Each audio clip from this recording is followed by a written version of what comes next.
Cole thought he had brought Tess to the gala to finish her. One final, public, witnessed humiliation in front of every person who mattered in this city.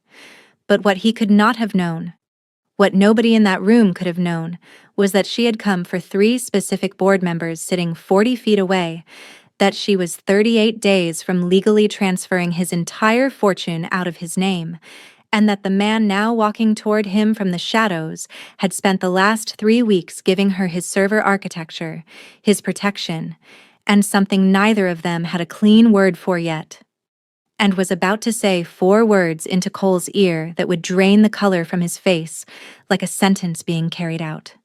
"Touch her again," Bomsuk said, barely above a whisper, "and I will end you." The color left Cole's face in one clean sheet, because he recognized that voice.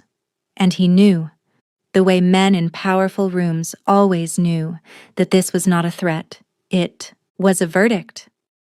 If you are new here, welcome. I post high-stakes romance stories every week, and I promise you, this one is different. Before we go any further, drop a like on this video and subscribe so you don't miss what's coming next. Trust me, you are going to need it.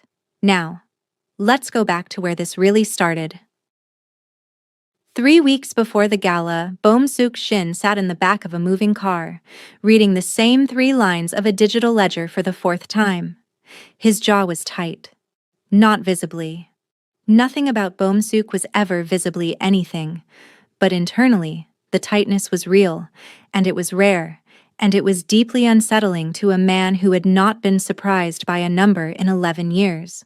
The ledger belonged to Halcyon Ventures, a shell company 2 layers removed from his name, structured by 3 different attorneys across 2 jurisdictions, and designed to be precisely as invisible as Seoul's most thorough information broker required. Someone had found it, not just found it, corrected it. In a hidden comment thread embedded 64 layers deep inside the document's source code, someone had left a note. Neat. Almost clinical. Written not in alarm but in what Bomsuk could only describe as the academic disdain of a professor correcting a promising but sloppy student. Your depreciation schedule on the Singapore asset is off by $2.3 million across 7 quarters. I fixed it. You're welcome. Also, your Layer 3 routing is embarrassingly transparent. You should be ashamed. That was it. No demands, no ransom note, no signature. Just the correction, the light scold, and a silence that told him this person had no idea they'd just reached their hand into the jaw of the most dangerous information network in Southeast Asia. Or a thought that kept returning, uninvited. They knew exactly what they were reaching into, and they weren't afraid. Bomsuk had spent 3 weeks doing what he did better than any human, being alive. He tracked them. Not by surveillance, not by hired people. He tracked them the way a mathematician tracks an unknown variable, by studying the shape of the absence they left behind. And on a Tuesday evening, in a cramped forensic accounting office tucked above a dry cleaning business in a quiet part of the city, he found her. Tessa Barra did not look up when the door opened. She had locked it. She always locked it. So the fact of it opening was less a surprise than a puzzle, and puzzles got filed into the back of her mind while the front kept working. "I don't take walk-ins," she said, not moving her eyes from the screen. "You need an appointment. My assistant handles the schedule. Her name is Danielle. Her number is on the website, and she does not work at..." She glanced at the bottom corner of her screen. 1:47 in the morning.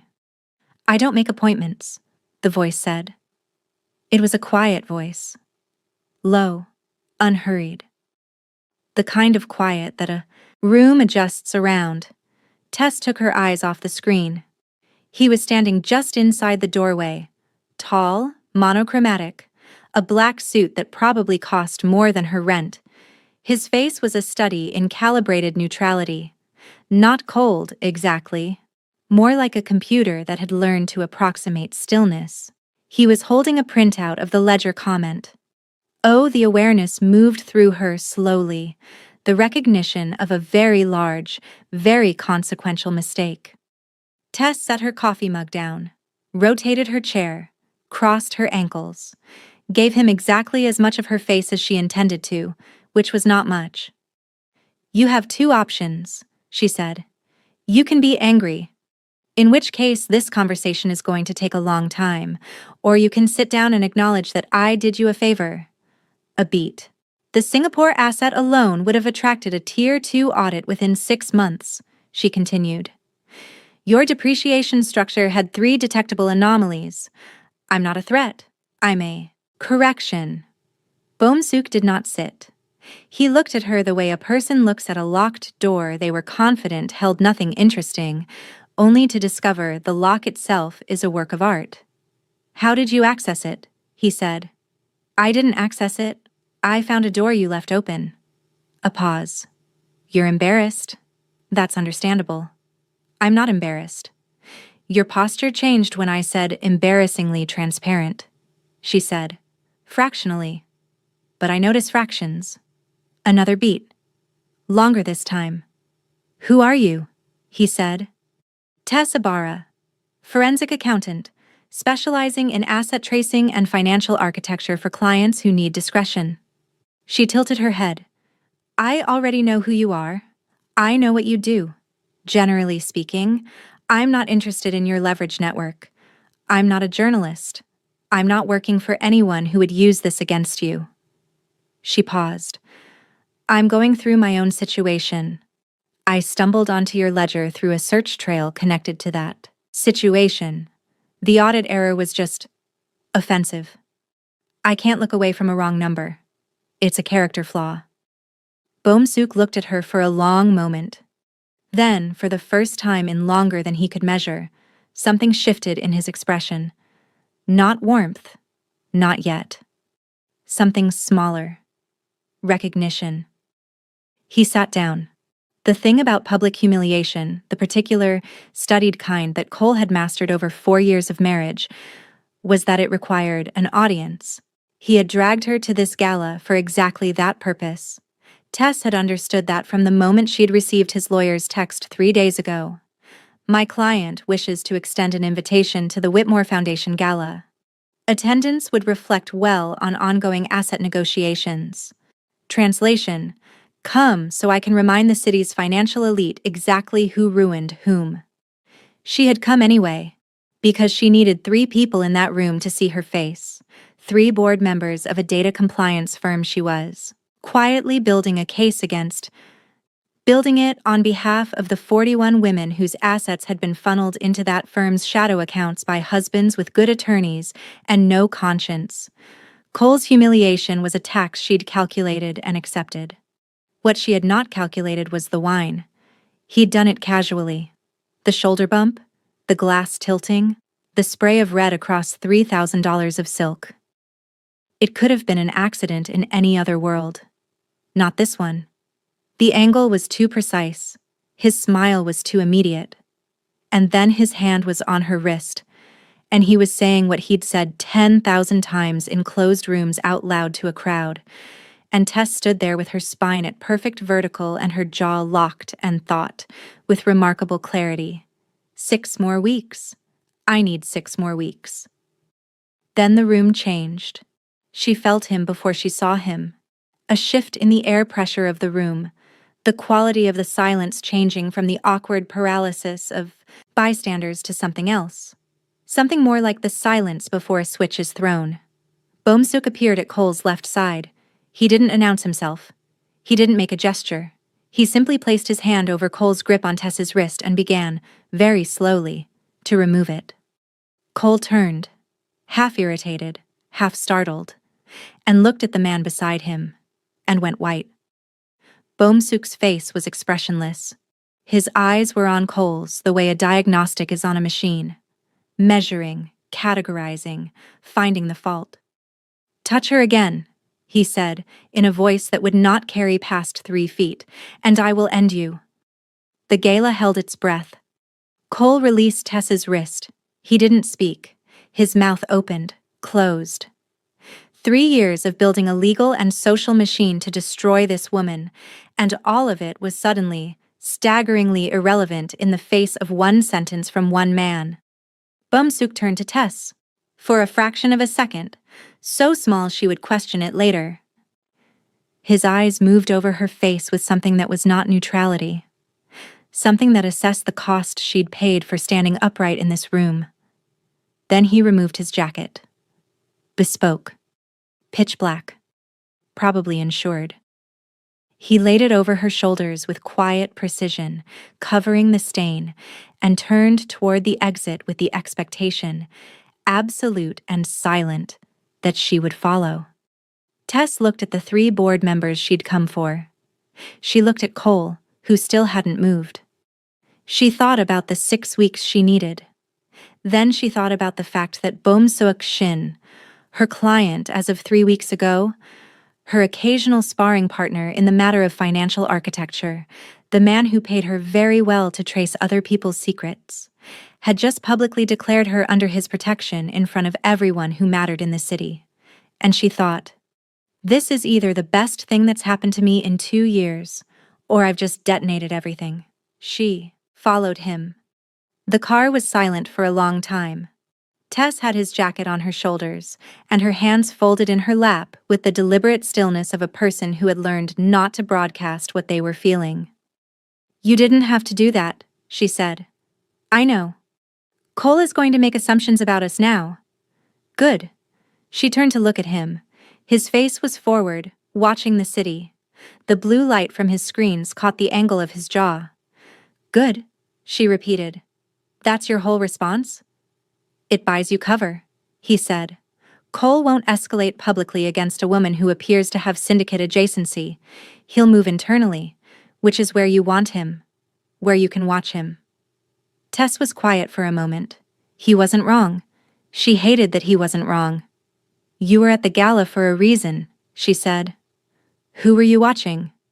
A slight turn of his head. The closest thing to acknowledgement that she'd asked a good question. Whitmore board member? Yoon Tae-young.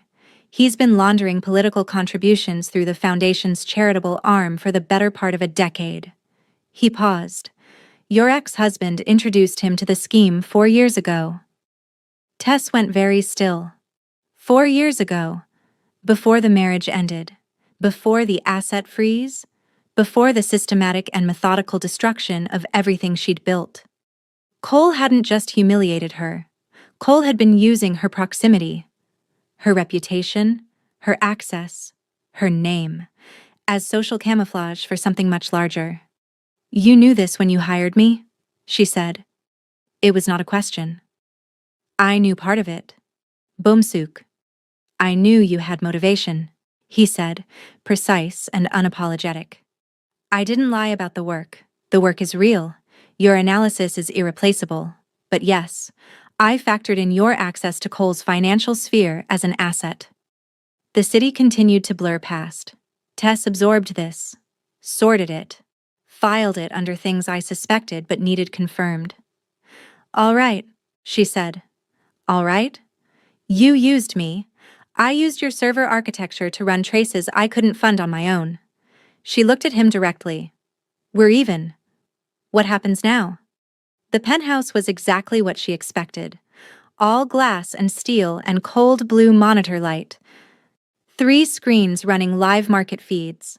A desk that looked like a command center and a kitchen that looked like it had never been used for pleasure. No plants, no art, no evidence of a personal life. It was the most organized expression of loneliness Tess had ever seen. She set his jacket on the back of a chair, the only chair with a view of all 3 exits she noted, and turned to face him. He was already at the main screen, pulling up a file. Your ex-husband is 40 days from moving the last tranche of stolen assets out of reach, he said. 40 days in which the financial paper trail still exists. After that, the offshore structure collapses into a series of holding vehicles across 4 jurisdictions and disappears. He turned. I have the server power to map the entire network in real time. You have the forensic architecture to understand what you're looking at fast enough to build a legally usable case. Together we end him, Tess said. Together you end him, Bomsuk said. And I recover the leverage data on Yoon Tae-yang that I've been building toward for 8 months. She looked at him. He looked at her.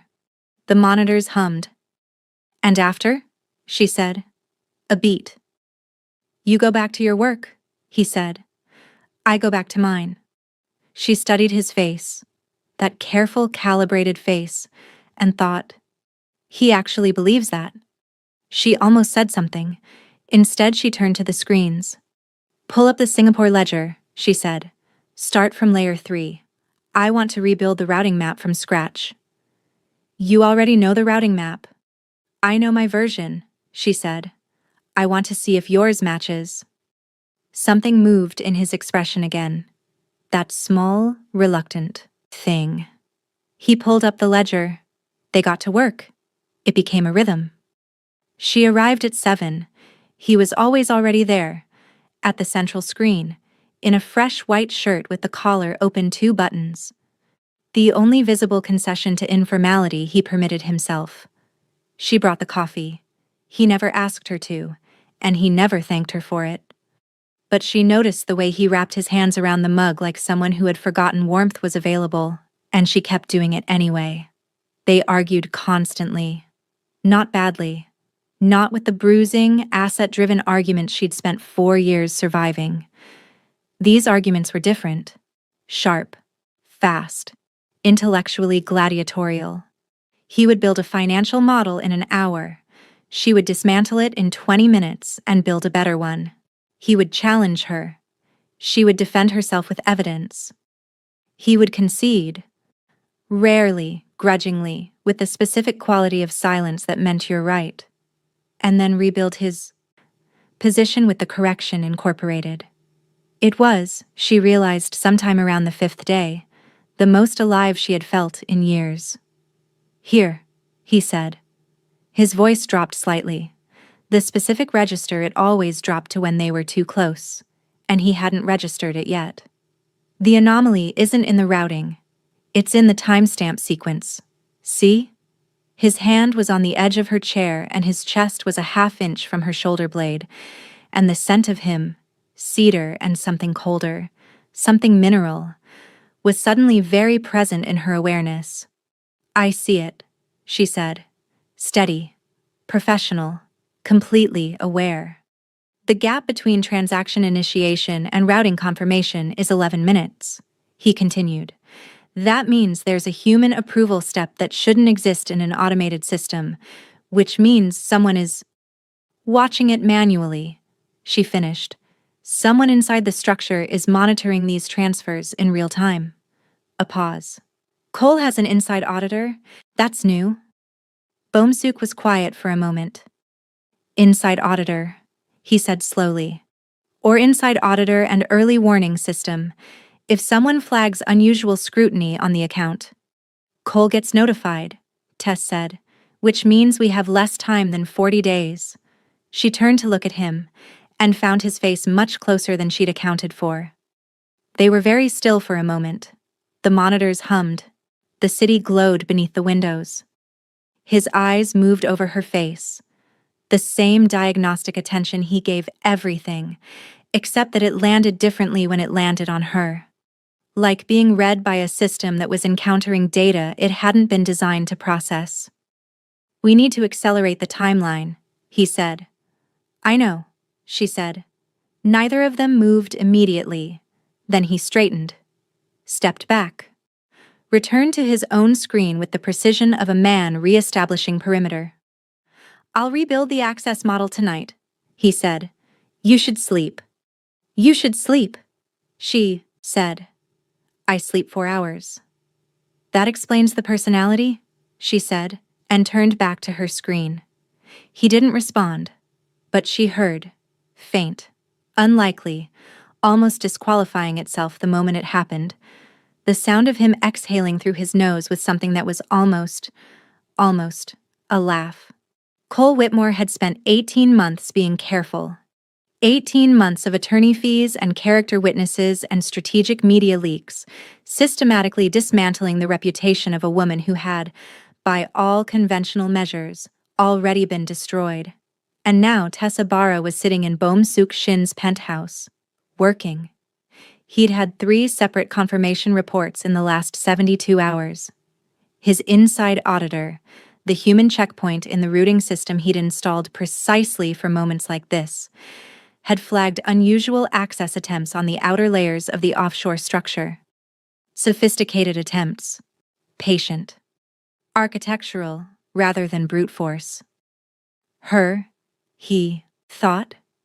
It's always been her. He made a decision. He pulled up a contact buried under 3 layers of encrypted messaging, a broker he'd used once, 2 years ago, for a situation requiring discretion. Someone who dealt in information the way other people dealt in commodities. He sent one message. I need to discuss a contract. Target is a financial auditor. I want her blacklisted from every licensed institution on 3 continents. I have a dossier. Full documentation of criminal financial activity. Meet tomorrow. The broker's name was Seong. What Cole did not know, could not know, because the specific topology of his ignorance was catastrophic, was that Seong reported everything to Boum Suk Shin. Boum Suk read Seong's report twice. He picked up the physical dossier that had arrived by courier 40 minutes earlier, Cole's so-called evidence of Tess's criminal activity, and opened it. He read through it slowly, methodically, and somewhere around page 11, something happened that had not happened to Boum Suk Shin in 11 years of operating in the shadow architecture of global finance. He stopped. He went back. He read it again. The financial framework Cole had documented as evidence of Tess's embezzlement, the complex, multi-layered, brilliantly obscured movement of funds through a series of decentralized accounts, was not embezzlement. He could see that immediately.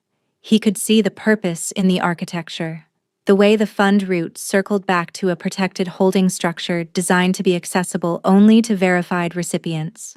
It was not a theft network, it was a sanctuary. She had been building an extraction system for financially abused women, under Cole's nose, for 2 years, using methodology so sophisticated that Cole's own attorneys had mistaken it for criminal enterprise. And the methodology itself, the specific fingerprinting of the encryption, the routing logic, the way dead-end nodes were structured to absorb scrutiny. Boum Suk set the dossier down, picked it back up, looked at the routing architecture again. His jaw tightened. Not visibly, never visibly, but internally, something enormous shifted. Slow and tectonic and profoundly, destabilizingly certain. He knew this architecture. He had studied this architecture, had spent 4 months, 2 years ago, trying to trace the identity of an anonymous infiltrator who had breached his syndicate's most heavily guarded accounts and extracted a significant sum with 0 forensic trace. The infiltrator, designated Cypher in his internal investigation, had vanished without a signature, except for this: the routing logic, the node structure, the specific way the dead ends were built. Cypher had used this exact fingerprint. Tessa Barra, his forensic accountant, his partner in this operation, the woman asleep on his couch with a ledger on her chest, had stolen from him. She had stolen from him 2 years ago to fund the first operational run of her sanctuary network. She had walked into his penthouse, accepted his server access, built a financial case against her ex-husband using his resources, and never once disclosed that she was the anonymous threat that had cost him nearly $2 million and 4 months of investigation. She had looked him in the face every morning for 3 weeks and said nothing. Boum Suk sat very still. The city glowed below the windows. The monitors hummed. From the other room, he could hear the slow, even rhythm of her breathing. He should be furious. By every operational principle that had governed his existence for 15 years, the appropriate response to this information was immediate, decisive, and final. He looked at the dossier, at the routing architecture, at the brilliant, infuriating, elegant audacity of what she had built. Then he looked at the doorway to the room where she was sleeping, and Bohm Sok Shin, for the first time in his adult life, did not know what the appropriate response was. What he knew, sitting with the evidence of her deception in his hands and the sound of her breathing in his ears, was something much more dangerous. He wasn't furious. He was captivated. He was still sitting there when his secure line chimed again. He looked down.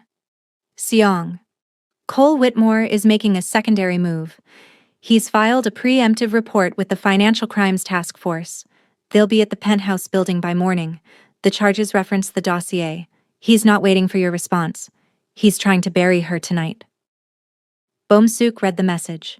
Then he looked at the dossier. Then he picked up his phone and made 3 calls. The first was to his attorney. The second was to the Seoul Civil Registry Office's emergency line, a number he maintained for exactly this category of operational necessity. The third, the one he sat with his thumb over for a long moment before sending, was to Tess's phone, asleep on the coffee table in the next room. The message read, "Wake up. We have a problem. And before I tell you what it is, I need to know one thing." A pause. Then, "Are you Cypher?" From the other room, he heard the soft chime of her phone receiving the message. Silence. Then the sound of her sitting up. Then her voice, very quiet, from the doorway. Bohm-suk. He turned. She was standing at the threshold of the main office, his jacket still on her shoulders from a habit she'd developed in the cold penthouse evenings, her natural hair loose and down, her eyes reading his face with that specific forensic attention she gave to things that mattered. She had her phone in her hand, his message on the screen. The city blazed below them, the monitors hummed between them, and on the desk, between their 2 worlds, sat a dossier that was either the end of everything or the beginning of something neither of them had a framework for yet. "I can explain," she said. "I know you can," he said, "what I don't know." And here, something happened to his voice. Something raw and quiet and entirely unlike the man who had whispered a verdict into Cole's ear 3 weeks ago. "Is whether explaining it changes anything. For me." Tess looked at him. "Does it?" she said. The city held still. Bohm-suk opened his mouth. The door to the penthouse lobby lit up with the red and white flash of law enforcement strobe lights. Here is batch 2. The full conclusion of "Touch her again and I will end you." The elevator chimed. Tess turned toward the sound instinctively. "Don't," Bohm-suk said. Not harsh. Not a command, exactly. More like a man who had already run 16 scenarios in the time it took her to turn her head and arrived at the only viable one. He was at his desk, pulling a physical folder from the locked lower drawer, the one she'd noticed on day 2 and filed under "Do Not Ask Yet." He flipped it open, scanned the top document with the speed of someone reviewing work they'd already memorized, and closed it. Then he straightened his shirt, buttoned the cuff she hadn't noticed was undone, and walked to stand beside her. "Whatever happens in the next 4 minutes," he said quietly, "follow my lead. Don't volunteer information. Don't correct me." A pause, almost imperceptible. "Trust me." Tess looked at him. There was something different in his face. Not warmth, not yet, but a crack in the calibration. A hairline fracture in the neutrality. Like a man who had decided something in the last 3 minutes and was living now on the other side of that decision, in unfamiliar territory, moving anyway. "That's a big ask," she said. "I know," he said. "I'm asking anyway." The elevator doors opened. 2 officers stepped into the lobby, followed by a woman in a gray suit carrying a tablet. Financial Crimes Task Force, Tess identified instantly by the specific model of her badge lanyard and the way she held the tablet like evidence rather than equipment. Behind them, via live video feed on a 3rd officer's phone, Cole, watching, Of course he was watching. Tess Ibarra? The woman in gray said. She's not available for that name, Bomsuk said. A beat. The officer looked at him, looked at Tess, looked back. I'm sorry? Bomsuk produced the folder. From it, he withdrew a single document, cream paper, official seals, 2 signatures, and placed it in the officer's hand with the practiced ease of a man who had been holding this specific card for the specific moment it would matter most. Her legal name, as of a civil registration filed 47 minutes ago, is Tess Shin. He said it the way he said everything, quiet even, unanswerable. My wife. Which means any pending financial action against a Tess Ibarra is targeting a legal identity that no longer exists, filed against assets that have been co-registered under syndicate spousal protections. He paused. You're welcome to run the verification. I'll wait. Silence. The officer with the tablet looked at the document, looked at her partner. The woman in gray took the paper carefully, as though it might be a trap. Because it was. And studied the seals. Behind her, on the phone screen, Cole's face had changed. Tess stood very still. Wife. The word sat in her chest like a stone dropped into still water, sending rings out in every direction she wasn't ready to track. She was a forensic accountant. She understood the mechanism. Syndicate spousal registration was a centuries-old legal obscurity that Bomsuk's attorneys had clearly spent considerable effort keeping valid and current. A protective instrument. Technically airtight. Practically untouchable. It made her, in the eyes of any jurisdiction that recognized it, an extension of his legal identity. Cole couldn't touch her. Not without touching him. And nobody touched him. She understood it. She even, coldly and professionally, admired it. What she had not been prepared for was the way he'd said it.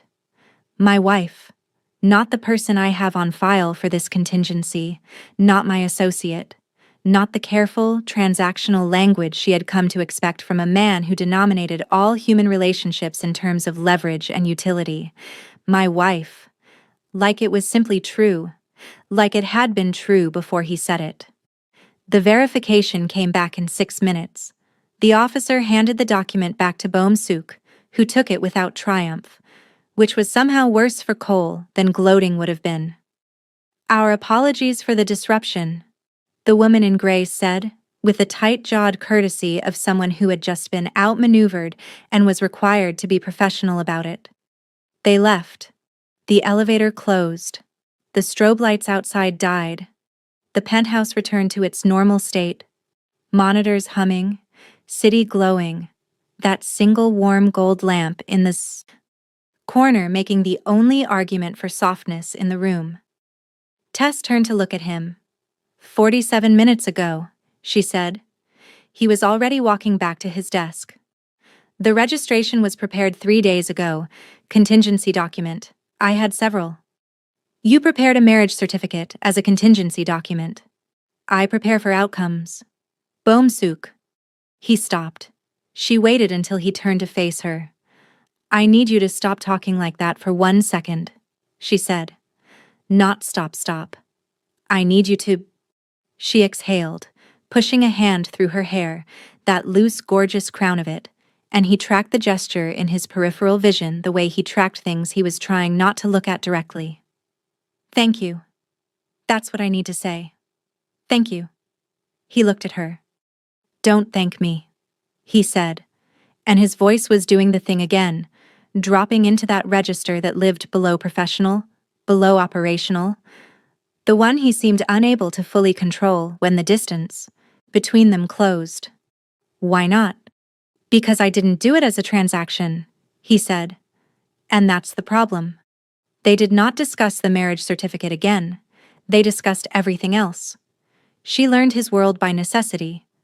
The coded communication protocols, the way intelligence was sorted by reliability tier, the particular social grammar of rooms where everyone was hiding something, and the skill was knowing which hiding was defensive and which was predatory.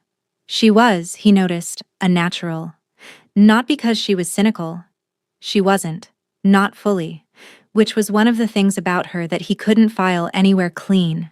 She was clear-eyed. She understood power without being seduced by it, which was rarer than talent and more valuable than expertise.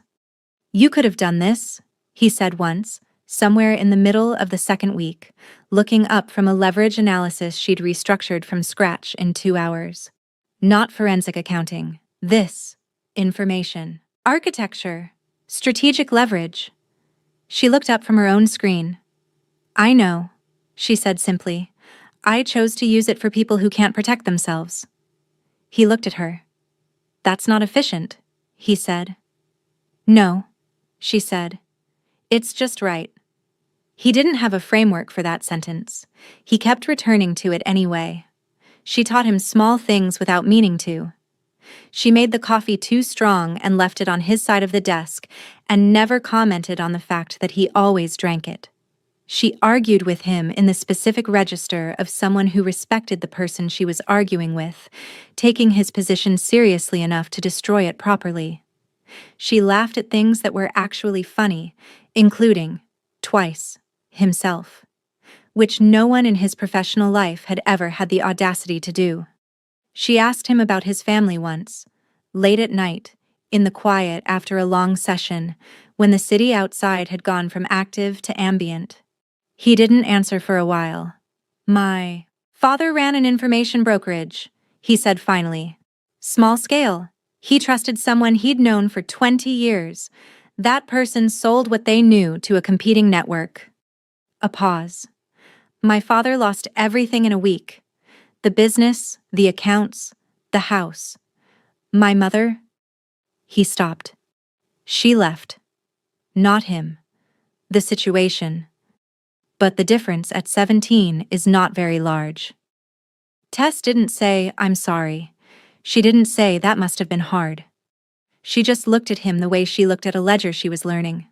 Attentive. Patient. Like the data deserved care.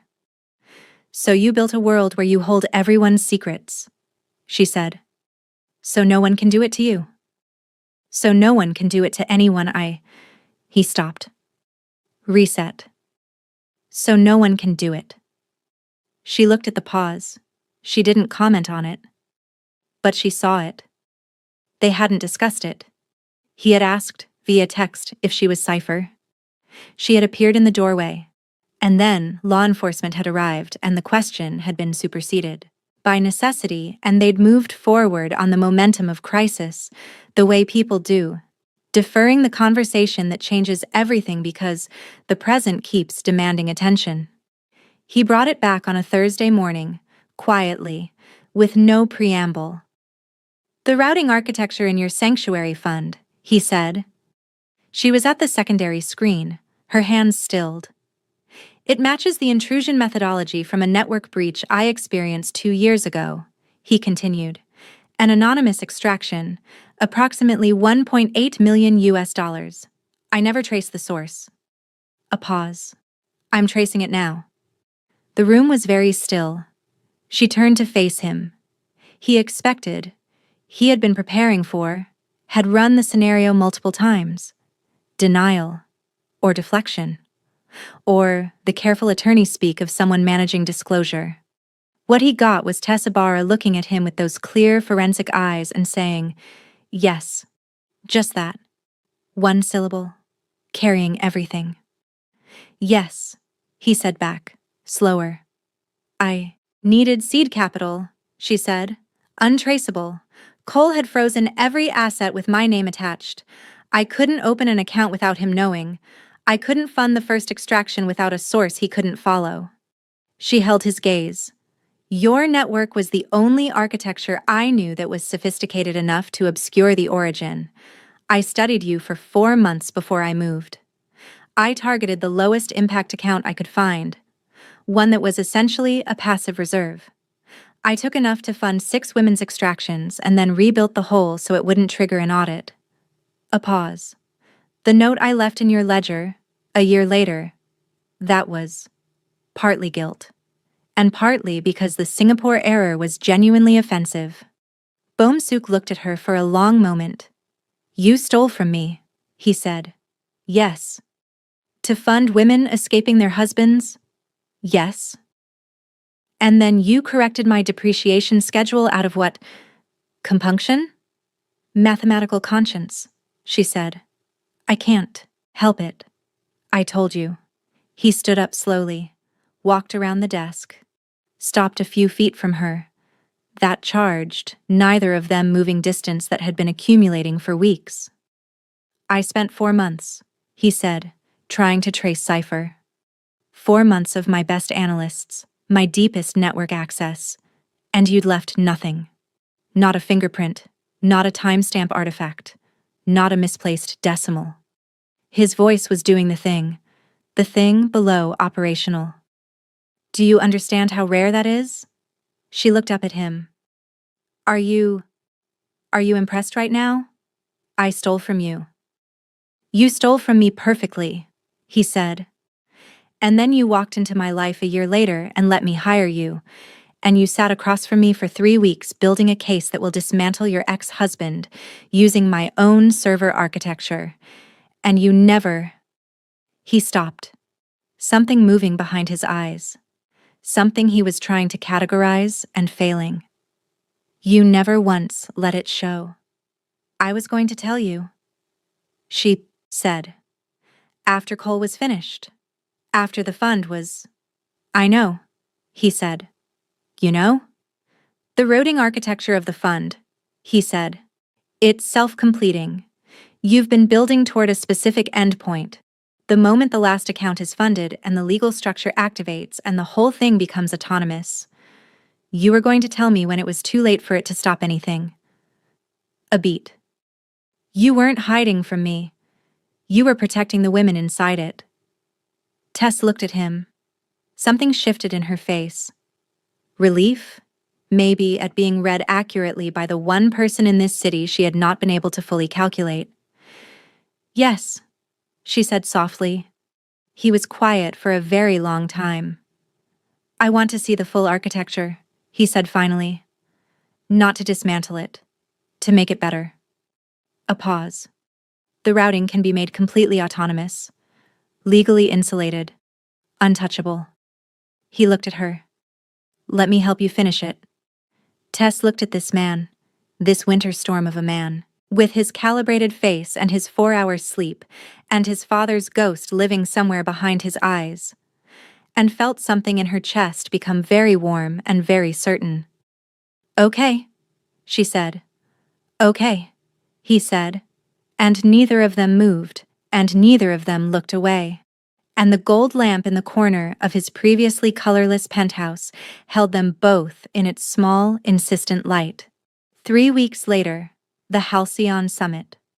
Tess had been invited by 2 board members she'd built a quiet relationship with over the course of the investigation, women who knew what she was doing with the Sanctuary Fund and had been protecting it from the inside at significant personal risk. She was also, professionally, there to be seen.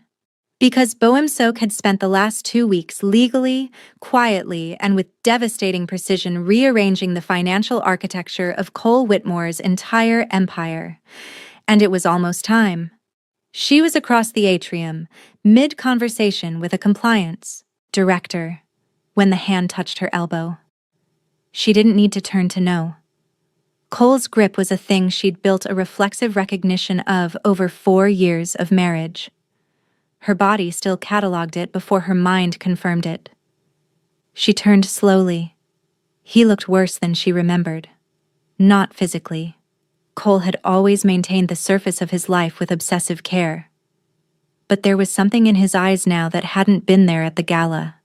A fraying. The look of a man who has been watching, from the outside, the very careful disassembly of everything he built, and cannot find the entry point to stop it.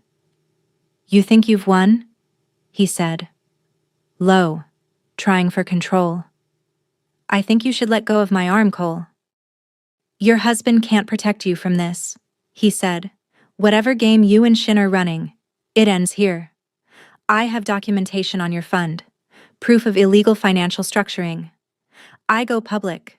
Your women lose everything. Your fund gets frozen, and you go to prison. He leaned in. Or you walk away. From the case. From him. From all of it. And I let you disappear quietly. Tess looked at him. Not with fear. Not with the flinch he was hunting for. With something much worse for him. Something that looked like pity. Cole, she said. Look to your left. He looked. Boum Suk was standing 12 feet away. He had not, by any visible measure, been moving toward them. He was simply there. The way a gravitational field is there, shaping the space around it without announcing itself. He was looking at Cole with absolute zero-temperature stillness. In his hand was a tablet. Cole looked back at Tess. Whatever he has, he started. It's not about what he has, she said. It's about what I built. 2 years ago, Cole, while you were busy destroying my reputation, I was building something you cannot touch, because I made sure of it. She held his eyes. I'm not afraid of you. I haven't been for a long time. I was just waiting, until the architecture was complete. She took a step back. Let him show you what's on the tablet, she said. And then I'd strongly suggest you find a very good attorney. You're going to need one. Boum Suk did not raise his voice. He never did.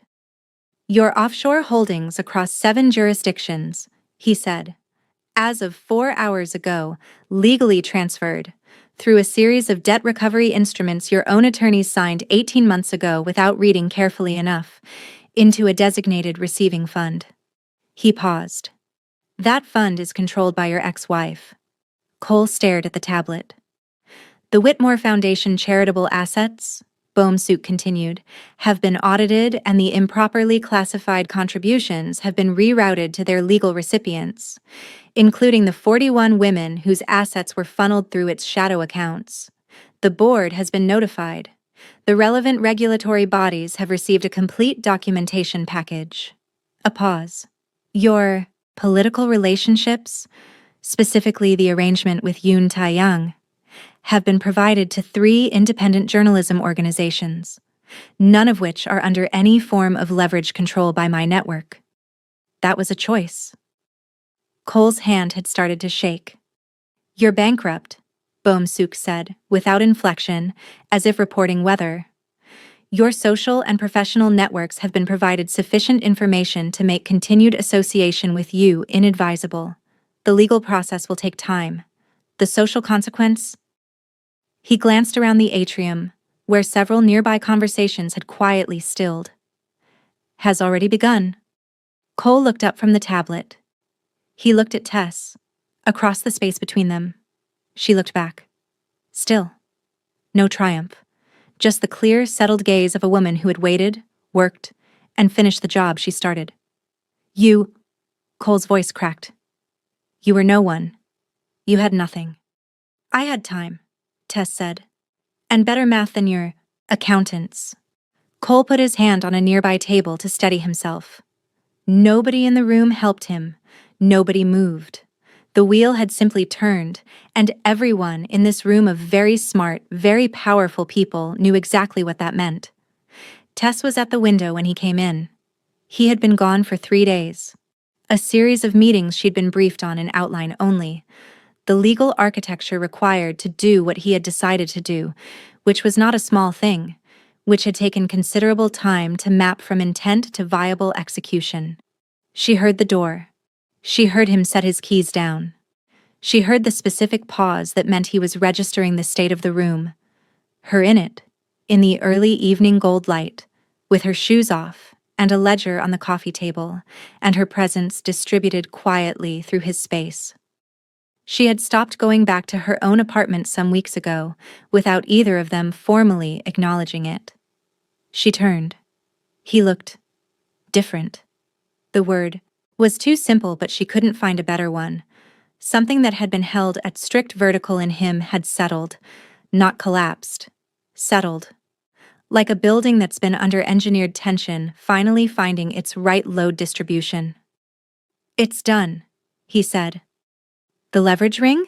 She said. Legally dissolved.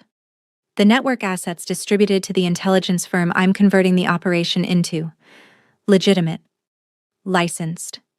Above board. He said it without drama. Without the particular grief she'd been watching for these last weeks. In a man who had built his entire identity around a structure he was now voluntarily dismantling. It's done. She looked at him carefully. Are you? I'm fine, he said. I built it because I needed protection. I don't need it that way anymore. He held her eyes. There are better architectures. She was quiet for a moment. Bomsuk, she said softly. You didn't have to do that for me. I know, he said. I wanted to. A pause. There's a difference. You taught me that. She looked at him. The gold light held them both. This woman in her ruby dress and her brilliant, ferocious mind, and her sanctuary fund that was now, as of yesterday, fully autonomous and legally untouchable, and running its first 12 cases simultaneously. And this man who had spent 15 years building walls made of other people's secrets, and had just, methodically and without hesitation, taken every one of them down. He crossed the room. She had been waiting, she realized. Not with patience exactly, more with the forensic certainty of a woman who had studied the evidence and drawn the conclusion, and was prepared to live inside it.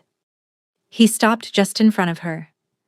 I need to tell you something, he said, and I need you to understand that I don't have good language for this. My language for people has always been their utility and their risk. I don't have... He stopped. Something openly human moving across his face. You don't have to have language for it, she said. I want to, he said. You deserve language. You deserve... He exhaled, and it was the most unguarded breath she'd ever heard from him. Everything. The correct word. The complete sentence. You deserve someone who can say it properly. Bomsuk. She put her hand against his chest, right over the place where the rigid posture lived, where the calibration was maintained, where the wall had once been. I'm a forensic accountant. I don't need the language. I read the data. He looked at her hand, looked at her face. What does the data say? He said quietly. It says, she said, that you filed a marriage certificate as a contingency document 3 days after we met. That you turned your entire legitimate intelligence infrastructure over to protecting 41 women you've never spoken to. That you have been sleeping 4 hours a night and drinking coffee too strong for 3 weeks. And the only thing that's changed in your face when you look at me is that you've stopped trying to hide that you're looking. A beat. The data, she said, is not ambiguous. Something broke open in his face. Not dramatically, not the way it happens in lesser stories. Quietly, the way dawn is quiet. The way a thing that's been coming for a long time finally arrives. He lifted his hand and touched her face, his thumb along her cheekbone. The touch of a man who does not touch carelessly, who means everything his hands do. And she watched his eyes come undone in the gold light. Tess, he said, her name in that dropped register voice. I know, she said. He went to his knees. Not for theater, not for performance. He went to his knees the way a man does when the ground shifts beneath him and he finally stops resisting it. Fully, willingly, with the absolute certainty of someone who has done the calculation every possible way and arrived at the same answer each time. He looked up at her. I have been building things my whole life that I thought would protect me, he said. Leverage networks and information walls and contingency documents. His hands were warm around hers. I built them because I believed that if you could see everything, if you held everything, nothing could take anything from you again. A pause. Then you walked in and corrected my math. And you have been the most destabilizing, undeniable, completely uncategorizable variable I have ever encountered. Tess looked down at him, at this man on his knees with the city blazing behind him and the sanctuary headquarters glowing in the middle distance. and felt something in her that had been careful and defended and methodical for a very long time simply open. "What I'm trying to say," he said, "is that I don't want a contingency for this. I don't want an architecture. I want the variable." He turned her hands over. "I want you, Tess. Correctly. Officially. Because I choose it. Not because it's strategically useful." The gold light found them both. She pulled him up. He rose. And she kissed him. Not carefully, not tentatively, not with any of the forensic hesitation she'd spent 3 months applying to this man. She kissed him the way she'd always done her best work. Fully, precisely, completely, with everything she had. His arms came around her. That rigid, calibrated posture finally released into something that held her, like she was the most important data point he had ever handled. His forehead came to rest against hers, his breath, warm. Below them, the city burned gold. 3 blocks over, the sanctuary headquarters lit up its first full operational night. 41 women, starting over. And 2 people on a balcony, in the light that had been building toward this since a server room at 2 a.m. when a woman corrected a dangerous man's math, and neither of them had known yet that it was the beginning of everything. And that is where we leave them. Tess Ibarra, who built an empire of safety out of the wreckage of her own destruction, who stole from the most dangerous man in Seoul to fund women he'd never met, who hid her genius behind a facade of defeat long enough to use it for something that mattered. And Boum-Suk Shin, who spent 15 years collecting everyone else's secrets as armor, and then met one woman who made him want to put all of it down. No weapons, no chase scenes, no gunfire. Just 2 brilliant, damaged, extraordinary people who found in each other the one thing their individual architectures had never accounted for. Someone worth being known by. If this story moved you even a little, even one moment where you held your breath or your chest got tight, that's the sign. Hit the like button right now. It genuinely tells me you want more stories like this, and it helps more people find this channel. And if you are new here, welcome home. I release a new cinematic romance story every single week. Stories with real stakes, real chemistry, and characters who deserve more than the ordinary. Subscribe and turn on the notification bell so you never miss one. I read every single comment. Tell me, who was your favorite in this story? Tess and her mathematical conscience? Or Boum-Suk and that marriage certificate he quietly filed 3 days after they met? I think we all know the answer. See you in the next one.